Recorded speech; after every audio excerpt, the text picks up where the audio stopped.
तर पहलगाममध्ये आपल्या कुटुंबासोबत फिरायला गेलेले पर्यटक असावरी जगदाळे यांनी आपल्या वडिलांवरती कशा पद्धतीने गोळीबार झाला, ज्यात त्यांचा मृत्यू झाला, आपल्या काकांवरती गोळीबार झाला, त्यांच्यासोबत कौस्तुभ गणबोटे हे देखील होते, त्यांचा देखील मृत्यू झाला। या सगळ्याची कहाणी आपली आपबीती त्यांनी न्यूज 18 लोकमतला सांगितली।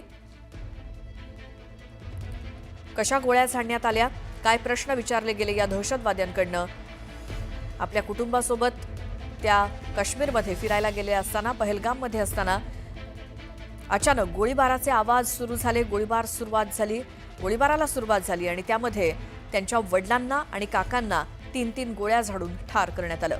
संतोष जगदाळे आणि कौस्तुभ गणबोटे अशी त्यांच्या वडिलांची आणि काकांची नावं आहेत। यामध्ये असावरी जगदाळे यांनी थोड्या वेळापूर्वीच न्यूज 18 लोकमतशी बोलताना हा नेमका काय आणि कसा प्रसंग होता या संदर्भात सविस्तर माहिती दिली।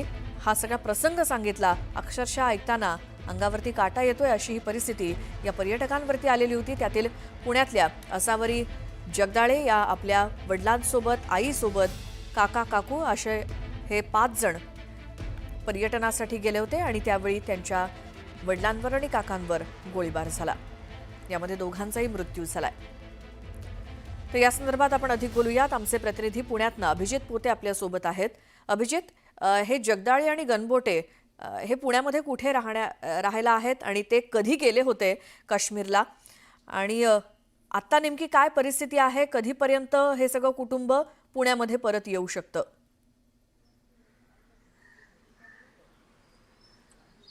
श्वेता, खरं तर महाराष्ट्रातील 6 जणांचा जो मृत्यू झाला या पहलगाममध्ये जो भ्याड हल्ला अतिरेक्यांकडून करण्यात आला, त्या महाराष्ट्रातल्या 6 जणांपैकी पुण्यातले देखील 2 जण आहेत। एक म्हणजे जगदाळे आणि दुसरे म्हणजे गणबोटे। आता मी कर्वेनगर परिसरात आहे, जिथं संतोष जगदाळे यांचं निवासस्थान आहे। खरं तर ही जगदाळे फॅमिली गेल्या अनेक वर्षापासून या पुण्यातील कर्वेनगरमध्ये राहते आणि पुण्यातून जे एकूण 5 जण गेले होते ते म्हणजे ज्यांचा मृत्यू झाला ते संतोष जगदाळे, त्यांची मुलगी असावरी जगदाळे आणि त्यांची पत्नी प्रगती जगदाळे, हे 3 जण।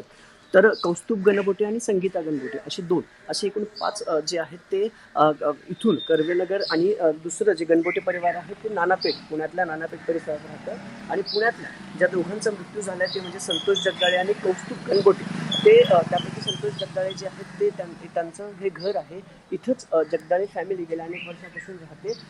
3 ते 4 दिवसापूर्वी जम्मू काश्मीरमध्ये हे सगळे परिवार जो आहे तो फिरायला गेला होता आणि गणबोटे आणि जगदाळे परिवार हे नातेवाईक असल्याची देखील प्राथमिक माहिती जी आहे ती समोर आलेली आहे।